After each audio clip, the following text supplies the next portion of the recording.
Hello friends, welcome to our YouTube channel Champaran polytechnic classes. तो कैसे हैं आप सभी? आशा करते हैं आप सभी स्वस्थ होंगे, मस्त होंगे। आज के वीडियो में हम लोग पहले जो थर्मोडायनेमिक्स का लेक्चर देखे हुए थे, लेक्चर नंबर फर्स्ट, उसी को आज लोग हम लोग कंटिन्यू करेंगे। और लेक्चर नंबर सेकेंड जो है आज आप लोगों के पास मैं लेके आया हूँ। तो लेक्चर नंबर सेकेंड में आज हम लोग आगे के क्वेश्चन को देखेंगे। इसके पहले हम लोग 20 क्वेश्चन ऑलरेडी थर्मोडायनेमिक्स के देख चुके हैं फर्स्ट लेक्चर में, जिसमें 1 से लेकर 20 नंबर क्वेश्चन तक मैंने डिस्कस किया था। आज के लेक्चर सेकेंड में हम लोग 20 से आगे के क्वेश्चन को देखेंगे। तो जो बच्चे अभी तक फर्स्ट वाले लेक्चर को नहीं देखे हैं वो कृपया करके फर्स्ट वाले लेक्चर को देख ले, उसके बाद ही सेकेंड लेक्चर में आए, ताकि उनको अच्छा से समझ में आएगा।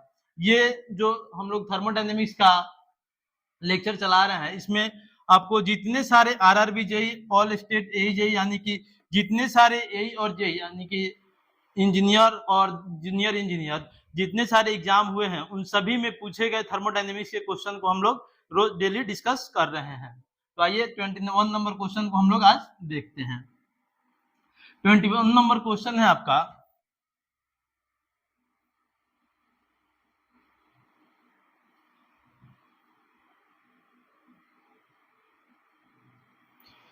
Pressure of 1 ton atmospheric pressure is equivalent to, यानी कि 1 टन एटमॉस्फेरिक प्रेशर जो है वो किसके equivalent, pressure of 1 atmospheric pressure, यानी कि 1 एटमॉस्फेरिक प्रेशर जो है किसके इक्विवेलेंट होता है। तो इसमें आपको ऑप्शन दिया गया है 0.101325 और यहाँ दे दिया हुआ आपको मेगा पास्कल। यही आपका पास्कल में रहता तो ये ऑप्शन जो है तब भी नहीं होता, तब वो 1.01 होता है, लेकिन ये मेगा पास्कल में दिया हुआ है। यहाँ पे दिया हुआ है आपका 750 mm ऑफ मरकरी। के बाद थर्ड है आपका 1 बार, फोर्थ है आपका 1.010325 किलो पास्कल।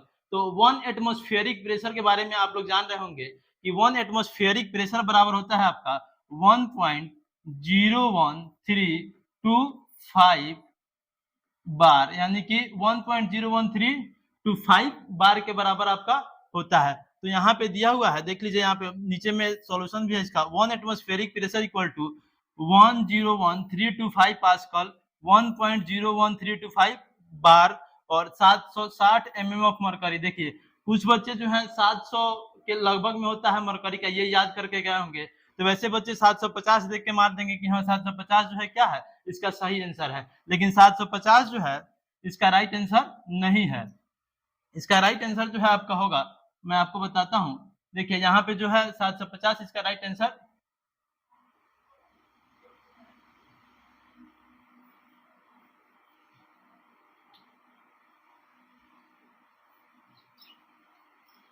750 इसका राइट आंसर नहीं है। इसका राइट आंसर आपका 0.101325 मेगा पास्कल है, क्योंकि यहाँ पे मेगा पास्कल में दिया गया है। और आप लोग जानते हैं कि ये बार जो है न्यूटन पर मीटर स्क्वायर में होता है। तो न्यूटन पर मीटर स्क्वायर, इसको अगर कन्वर्ट कीजिएगा तो 1.01325 into 10 to the power 5 pascal हो गया आपका। और पास्कल जो है न्यूटन पर मीटर स्क्वायर को हम कहते हैं। पास्कल इक्वल टू क्या होता है, न्यूटन पर मीटर स्क्वायर। लेकिन मेगा पास्कल जो है न्यूटन पर mm स्क्वायर का यूनिट होता है। क्या होता है, मेगा पास्कल जो आपका होता है न्यूटन पर mm स्क्वायर होता है। तो आप लोग जानते होंगे कि mm को, यानी कि मीटर को अगर mm में हम लोग चेंज करते हैं तो 10 टू द पावर 3 से मल्टीप्लाई कर देते हैं, यानी कि बड़े को छोटे में चेंज करते हैं तो 10 टू द पावर 3 से मल्टीप्लाई कर देते हैं। लेकिन यहाँ पे जो है आपका मीटर यूनिट कहाँ है, डिनोमिनेटर में है। तो डिनोमिनेटर ऊपर जाएगा तो माइनस में हो जाएगा। तो वहां पे अगर 10 टू द पावर 3 को आप स्क्वायर कीजिएगा तो 10 टू द पावर -6 हो जाएगा। तो यहाँ पे देख लीजिए, यहाँ पे 1.013 10 टू द पावर 5 पास्कल है, तो 5 का 5 कट जाएगा और एक 10 जो है आपका बच जाएगा। जो पॉइंट जो है आपका यहाँ पे ये यहाँ आ जाएगा। तो 0.10325 इंटू 10 टू द पावर 5 नहीं रहेगा, कट जाएगा। उसके बाद मेगा पास्कल जो इसका आंसर आ जाएगा आपका ऑप्शन नंबर फर्स्ट जो है इस क्वेश्चन का राइट आंसर हो जाएगा।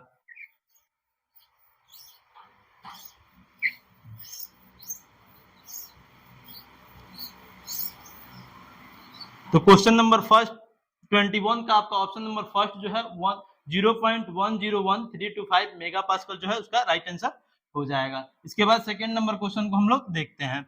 सेकेंड क्वेश्चन है आपका, a steel ball of mass 1 kg and a specific heat of 0.4 kilojoule per kilogram degree Celsius, यानी कि स्पेसिफिक हीट आपका दिया हुआ है, मास दिया हुआ है, टेम्परेचर दिया हुआ है, यानी कि बॉइलिंग टेम्परेचर दिया हुआ है आपका 60 degree Celsius, drop into 1 kg water, यानी कि 1 kg वाटर में रखा जाता है और उसका वाटर का टेम्परेचर दिया हुआ है 20 degree Celsius. The final steady state temperature of water, water का स्टेडी स्टेट टेम्परेचर जो है आपको निकालना है। तो आप लोग जानते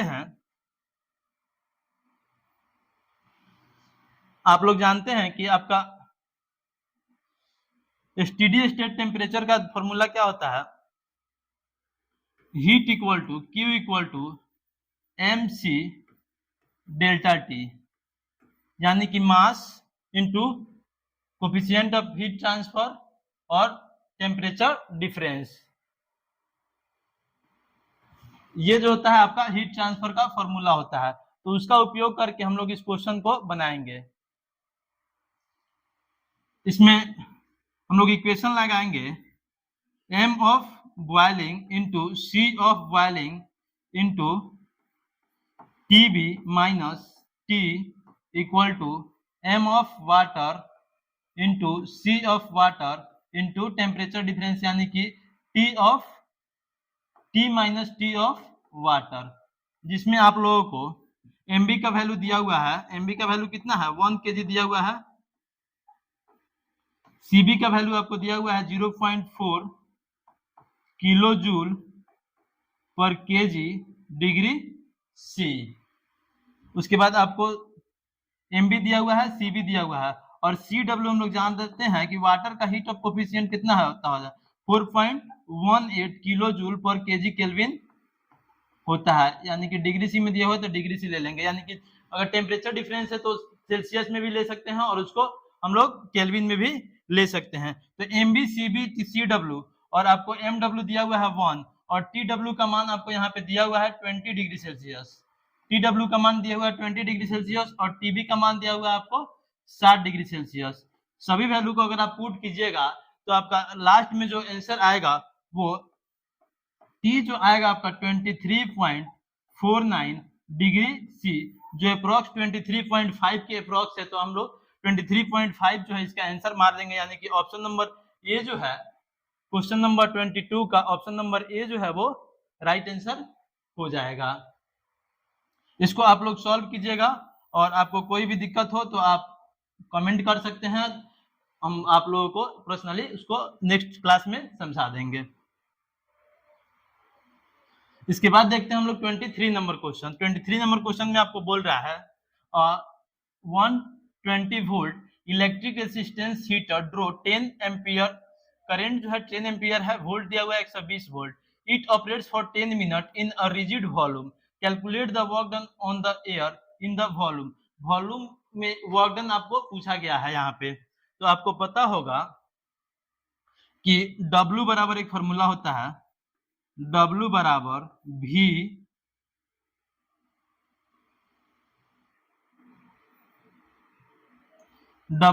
V इंटू आई इंटू टी, जिसमें आपको V दिया हुआ है 120 वोल्ट, I दिया हुआ है आपको 10 एम्पियर और T दिया हुआ है आपको 10 मिनट। तो यहाँ मिनट में दिया हुआ है, लेकिन आप लोग जानते हैं कि जूल जो होता है कार्य का मात्रक होता है, तो जूल में जो है आपका ऐसा यूनिट सेकेंड होता है, तो इसको सेकेंड में हम लोग चेंज कर देंगे। तो टाइम जो है आपका 10 मिनट जो दिया हुआ है इसको 60 से गुना कर देंगे तो ये सेकेंड में चेंज हो जाएगा, तो 10 इंटू 60 आपका टाइम हो जाएगा। तो यहाँ पे उसको हम पुट करेंगे तो 120 इंटू आई का वैल्यू 10 इंटू टी का वैल्यू 10 इंटू 60, तो देखिए 12 छक 72, यानी कि 12 6 72 और 1 0 2 0 3 0 और 1 4 0, तो 72 720 इन 10 के पावर 3 जूल। तो इसको हम लोग किलो जूल में अगर कन्वर्ट करना चाहते हैं तो 720 किलो जूल जो है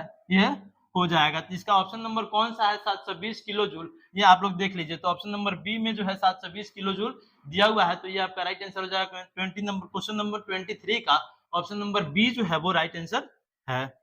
इसमें कोई भी अगर दिक्कत हो आपको तो कमेंट कर सकते हैं। क्वेश्चन नंबर 24 है आपका, air is compressed in a cylinder such that the volume change from 0.2 to 0.02 metre cube, the initial pressure is 200 kilopascal. If the pressure is constant, the approximate work is, अगर pressure constant है तो आपको से work पूछा गया है, तो आप लोग जानते हैं कि वर्क का फॉर्मूला होता है W equal to cyclic integral of 1 से 2 P इंटू dV, जिसमें चेंज ऑफ वॉल्यूम आपको दिया हुआ है, तो इसको अगर इंटीग्रेट कीजिएगा आप तो P into V2 minus V1 आ जाएगा, जिसमें आपको V2 दिया हुआ है 0.02 और V1 दिया हुआ है 0.2 और P का वैल्यू आपका कितना है, P का वैल्यू 200 किलो पास्कल, तो 200 इंटू 10 के पावर 3 यानी कि पास्कल में चेंज कर दिए, और V2 जो है आपका 0.02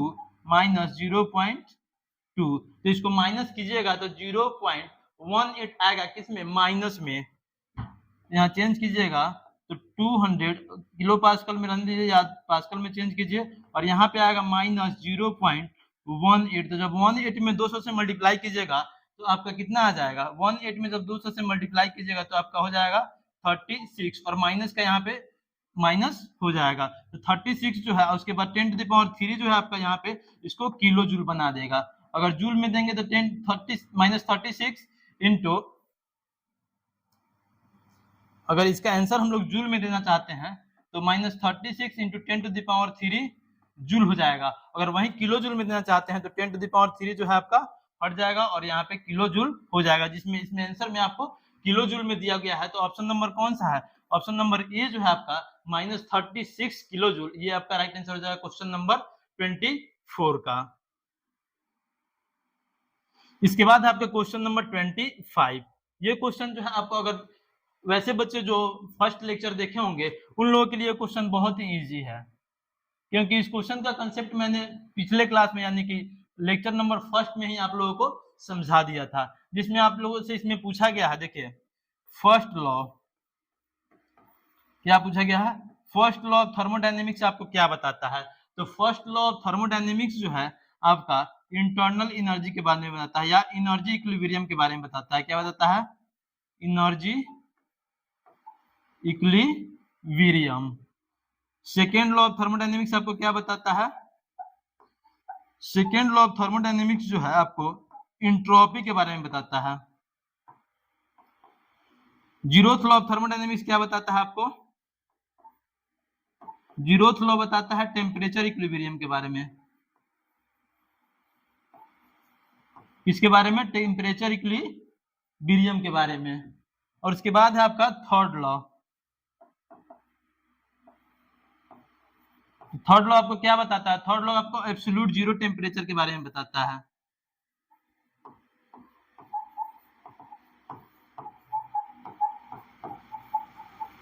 तो देख लीजिए फर्स्ट लॉ आपका क्या बताता है, इंटरनल एनर्जी, तो फर्स्ट लॉ यहाँ पे है, इंटरनल एनर्जी यहाँ पे है, तो इसको इससे मिला दिए, ठीक है।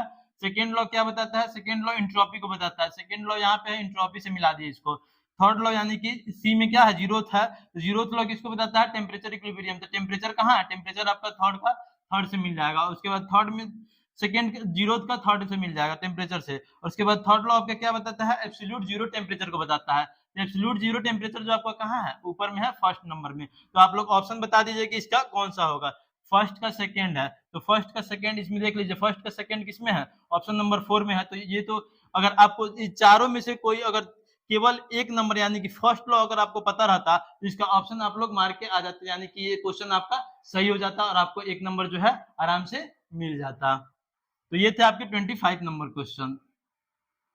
इसके बाद जो हम लोग 26 नंबर क्वेश्चन को देखते हैं। 26 नंबर क्वेश्चन बोल रहा है विच of the following process is irreversible process, यानी कि इसमें प्रोसेस जो है इरिवर्सिबल कौन सा है, तो आप लोगों को पता होगा कि isothermal process, adiabatic process, isochoric process, ये सभी जो है रिवर्सिबल प्रोसेस होते हैं। तो इसमें आपसे पूछा क्या गया है, इरिवर्सिबल प्रोसेस, तो इरिवर्सिबल प्रोसेस का एग्जांपल इसमें ऑप्शन नंबर सी हो जाएगा, यानी कि थ्रॉटलिंग। तो थ्रॉटलिंग जो है आपका वैसा प्रोसेस है जिसमें इंथैल्पी कांस्टेंट होता है, क्या कांस्टेंट होता है, इंथैल्पी कांस्टेंट होता है। आगे हम आप लोगों को बताएंगे कि किसमें क्या कांस्टेंट होता है। नेक्स्ट जो एक दो क्वेश्चन आएंगे, उसके बाद उस क्वेश्चन में आप लोगों को कंसेप्ट में दूंगा कि कौन सा किसमें कांस्टेंट होता है। इसके बाद हम लोग 27 नंबर क्वेश्चन पे चलते हैं। यह है आपका 27 नंबर क्वेश्चन। 27 नंबर क्वेश्चन जो है बोला गया है और cylinder contains 5 metre cube of liquid gas at a pressure of 1 bar. This gas is compressed in a reversible isothermal process till its pressure increases at 5 bar. यानी कि आपका इसमें P1 दिया हुआ है, P2 दिया हुआ है। क्या दिया हुआ है? P1 दिया हुआ है, P2 दिया हुआ है और V1 दिया हुआ है, यानी कि इनिशियल वॉल्यूम आपको 5 मीटर क्यूब दिया हुआ है। और आपसे पूछा गया है तो आपसे कंप्रेस्ड यानी कि W कंप्रेसर यानी कि वर्क डन पूछा गया है। तो आप लोगों को पता है कि जब हम लोगों को कांस्टेंट प्रेशर रहे और प्रेशर चेंज करे और वॉल्यूम कांस्टेंट रहे तो इसका फॉर्मूला होता है, आप लोग पता है, V इंटू डी पी। तो यहाँ पे देखिए, यहाँ पे क्या जो है कंप्रेस्ड कर रहा है किसको? Isothermal process. आइसोथर्मल प्रोसेस में जो है टेम्परेचर कांस्टेंट होता है। क्या कांस्टेंट होता है? टेम्परेचर कांस्टेंट होता है। जब टेम्परेचर कांस्टेंट होता है तो इक्वेशन होता है पीवी बराबर कांस्टेंट। क्या होता है? पीवी बराबर कांस्टेंट आइसोथर्मल प्रोसेस का इक्वेशन होता है। तो यहाँ पे V की जगह पे हम लोग क्या रख देंगे? C बाई P रख देंगे। तो इस इक्वेशन में हम लोग साइक्लिक इंटीग्रल ऑफ 1 से 2 C by P into D P, तो इसका इंटीग्रेशन हम लोग जब करेंगे तो C जो है कांस्टेंट जो है आपका बाहर आ जाएगा और P जो है इसका इंटीग्रेशन कीजिएगा तो ln P2 माइनस P1 आ जाएगा। तो हम लोग पता है हम लोगों को कि log A माइनस बी जो है log A बाई बी भी होता है। तो यहाँ पे log A माइनस बी जो दिया हुआ है आपको यहाँ पे आया हुआ है,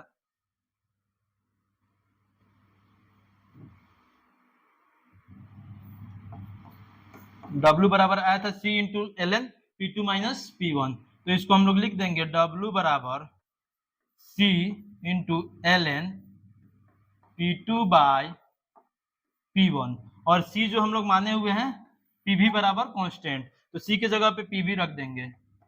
तो P1 V1 ln P2 by P1। तो P1 का पता है आपको, P1 कितना दिया हुआ है? 1 बार। V1 पता है 5 मीटर क्यूब, P2 पता है 5 बार और ln रख लीजिएगा आप लोग कैलकुलेटर पे। और इसका आंसर जो है आप लोग कमेंट में बताइएगा कि आंसर इसका कितना होगा। मैं भी आप लोगों को बता देता हूं, लेकिन आप लोग भी इसका कमेंट जरूर कीजिएगा कि आपका आंसर कितना आएगा इसका सभी का वैल्यू रख के। और यहाँ एक बात ध्यान दीजिएगा, यहाँ बार में दिया हुआ है तो 1 bar equal to 10 to the power 5 pascal होता है। अभी आप लोगों को मैं बताया हूँ 1 bar equal to 10 to the power 5 pascal और 1 bar equal to 100 kilo pascal होता है। तो यहाँ पे जो है आप लोग को इसमें वैल्यू जो रखना है वो किलो पास्कल में रखना है। किसमें रखना है? किलो पास्कल में रखना है। तो आपका वर्क जो है इसमें जूल में आ जाएगा। तो उस प्रकार आप बनाइएगा तो इसका आंसर जो है 804.7 जूल आ जाएगा। तो ऑप्शन नंबर ए जो है वो राइट आंसर हो जाएगा क्वेश्चन नंबर 27 का। क्वेश्चन नंबर 28 है, if H refers T if H refers T each F refers T heat, T refers to temperature, then in the throttling process। तो आप लोगों को मैंने पहले ही बता दिया है कि थ्रोटलिंग प्रोसेस में क्या कांस्टेंट होता है। तो आप लोग इसका आंसर जरूर बताइएगा कि थ्रोटलिंग प्रोसेस में क्या कांस्टेंट होता है। थ्रोटलिंग प्रोसेस में जो है एंथैल्पी आप लोगों को कांस्टेंट होता है। तो ऑप्शन नंबर बी जो है इसका राइट आंसर हो जाएगा क्वेश्चन नंबर 28 का। क्वेश्चन नंबर 29 है आपका, which of the following process are thermodynamic reversible. तो इसके पहले हम लोग इरिवर्सिबल के बारे में पढ़े हुए हैं कि इरिवर्सिबल क्या होता है। तो थ्रोटलिंग प्रोसेस आपका इरिवर्सिबल प्रोसेस होता है और इसमें रिवर्सिबल के बारे में पूछा गया है। तो आप लोगों को मैं बताया हूं कि थ्रोटलिंग प्रोसेस जो है क्या होता है? इरिवर्सिबल होता है। फ्री एक्सपेंशन जो है क्या होता है? इरिवर्सिबल होता है। Constant volume and constant pressure जो है क्या होता है? इरिवर्सिबल होता है। तो आपसे पूछा क्या गया है? Thermodynamic reversible. तो रिवर्सिबल आपका क्या हो जाएगा? आइसोथर्मल एंड एडियाबेटिक, यानी कि ऑप्शन नंबर डी जो है इसका राइट आंसर हो जाएगा क्वेश्चन नंबर 29 का। इसके बाद है question number 30, the most efficient method of compressing air is to compress it, यानी कि एयर को कंप्रेस करने के लिए मोस्ट इफिशियंट मेथड जो है वो क्या होता है। तो आप लोगों को पता होगा, आप लोग पढ़े होंगे प्रेशर और वॉल्यूम ग्राफ में, प्रेशर और वॉल्यूम ग्राफ में आप लोग ऐसे पढ़े होंगे और इसमें जो है आप लोगों को वर्क दिखाना है, तो वर्क दिखाना है तो वॉल्यूम को हम लोग इधर कर देते हैं और प्रेशर को इधर कर देते हैं, तो एक ग्राफ बनाते हैं जिसमें इस प्रकार का ग्राफ बनता है।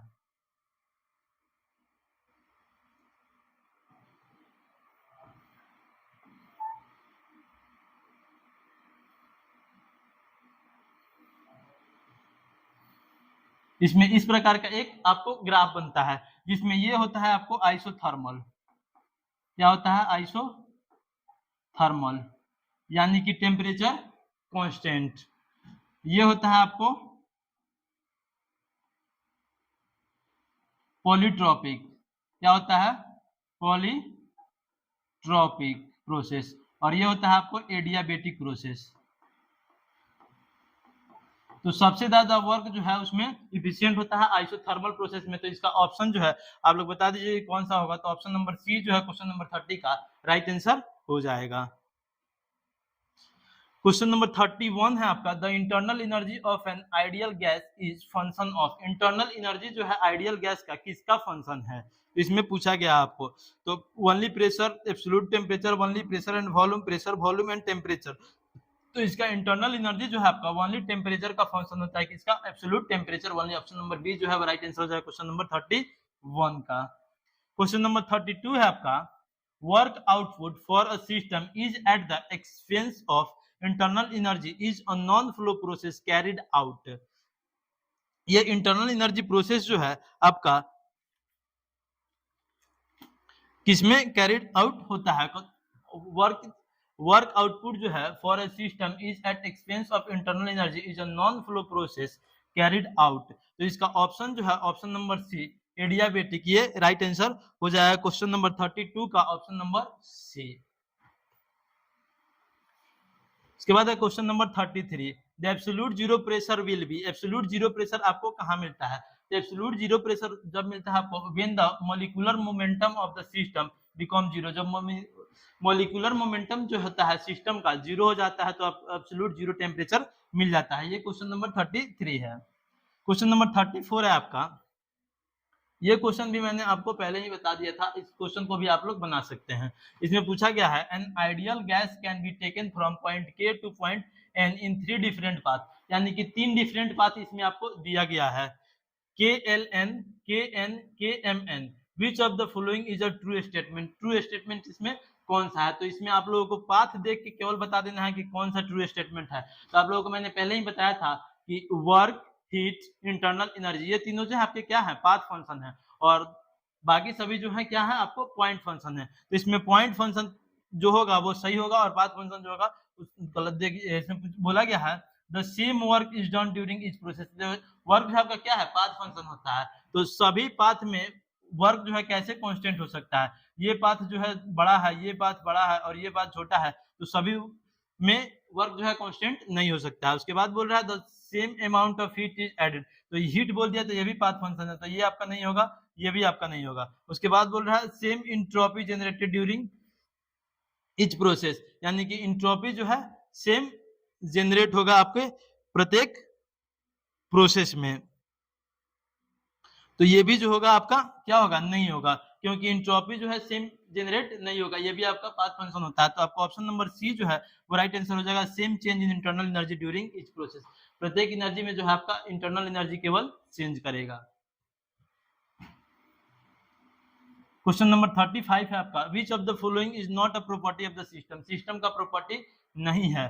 तो हीट जो है आपका सिस्टम का प्रॉपर्टी नहीं है, क्योंकि ये पाथ फंक्शन है। उसके बाद क्वेश्चन नंबर 36 है, in reference to thermodynamic equilibrium it is required to have.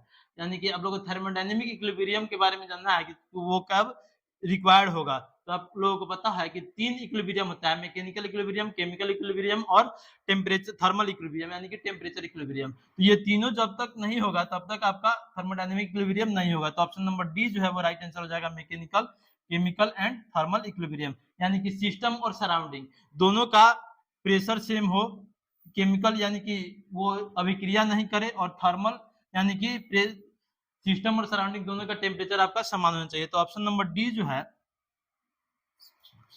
Question number 36 का ऑप्शन नंबर डी जो है आपका राइट आंसर हो जाएगा, mechanical, chemical and thermal equilibrium. Question number 37 है आपका, if the value of n is 0 in the expansion pv के power n बराबर c then the process is called. तो आप लोगों को मैं अभी बताया हूँ, जब वैल्यू जो है इसका 0 हो जाएगा तो प्रेशर इक्वल टू क्या हो जाएगा, कांस्टेंट हो जाएगा। यानी कि यहाँ दिया हुआ है pv के power n equal to c, तो v का वैल्यू अगर 0 कर दीजिएगा तो ये v जो है 1 हो जाएगा, तो p इक्वल टू कांस्टेंट।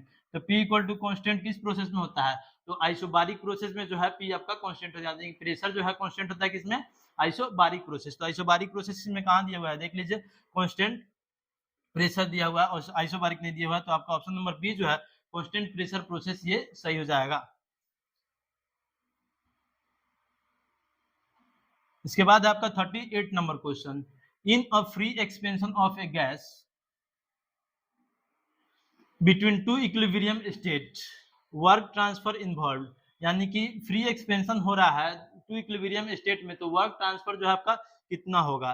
तो अगर फ्री एक्सपेंशन है तो उसमें वर्क ट्रांसफर होगा ही नहीं, क्योंकि आपका प्रेशर उसमें 0 हो जाएगा। तो यहाँ ऑप्शन जो है आपका सी नंबर जो है वो राइट आंसर हो जाएगा, इज 0। वर्क डन इसमें क्या हो जाएगा, आपका 0 हो जाएगा। क्वेश्चन नंबर 38 का ऑप्शन नंबर सी।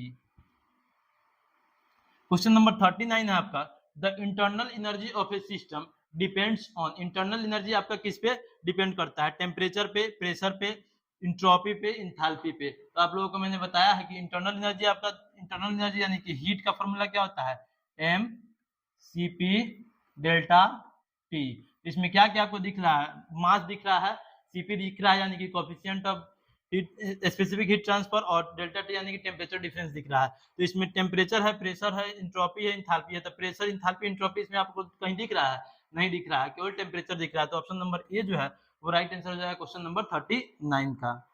इसके बाद है question number 40, the temperature at which the volume of gas become 0 is called. यानी कि वैसा टेम्परेचर जिसपे वॉल्यूम जो है वो 0 हो जाए उसको कौन सा टेम्परेचर कहते हैं। तो आपका ऑप्शन नंबर बी जो है एब्सोल्यूट जीरो टेम्परेचर, ये आपका राइट आंसर हो जाएगा क्वेश्चन नंबर 40 का। तो ये थे आपके 40 क्वेश्चन, जिसको 20 क्वेश्चन जो मैंने आज आप लोगों को लेक्चर सेकंड में कराया। इसके पहले 20 क्वेश्चन ऑलरेडी अपलोडेड हैं आपके अपने YouTube channel Champaran polytechnic classes में।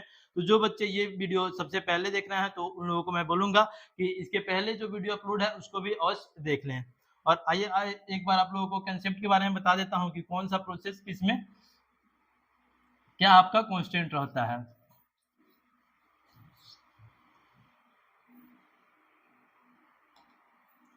आप लोगों ने डिप्लोमा या अपने बीटेक में पढ़ा होगा पी भी, प्रेशर और वॉल्यूम ग्राफ, क्या पढ़े होंगे,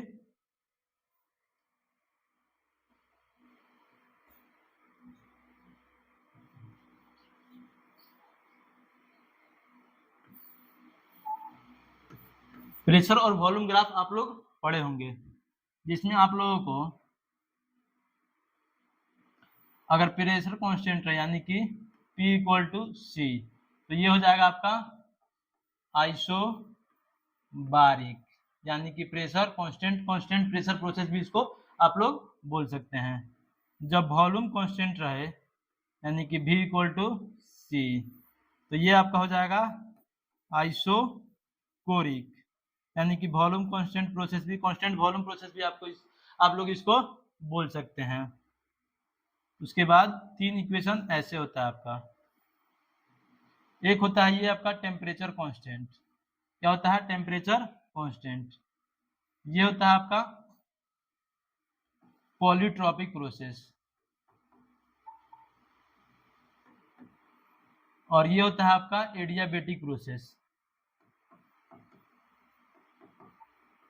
तो एडियाबेटिक प्रोसेस में जो है आपका क्या होता है, हीट कांस्टेंट होता है। और एक इक्वेशन आप लोग जो देखे हुए थे पीवी के पावर n इक्वल टू सी, क्या देखे होते हैं, पीवी के पावर n इक्वल टू सी। तो इसमें जो है n का वैल्यू 0 होता है, इसमें n का वैल्यू इनफाइनाइट होता है, इसमें n का वैल्यू 1 होता है, इसमें n का वैल्यू आपका n होता है पॉलीट्रॉपिक में, और इसमें n का वैल्यू आपका गामा होता है एडियाबेटिक प्रोसेस में। तो ये थे आपके रिलेशन जिसपे आप लोगों को हर साल 1-2 क्वेश्चन पूछे जाते हैं इस रिलेशन से। तो इसको आप लोग अच्छे से अपने कॉपी पे अवश्य बना लीजिएगा, ताकि आपको आगे कोई भी एग्जाम देने जाए तो उसमें इस पे क्वेश्चन पूछे तो वो न छूटे। तो आप लोगों को ये वीडियो अगर अच्छा लगा हो तो वीडियो को लाइक करें, चैनल को सब्सक्राइब करें तथा अपने दोस्तों में और शेयर करें ताकि अधिक से अधिक लोग इस वीडियो का लाभ ले सके। धन्यवाद, आपका दिन शुभ हो।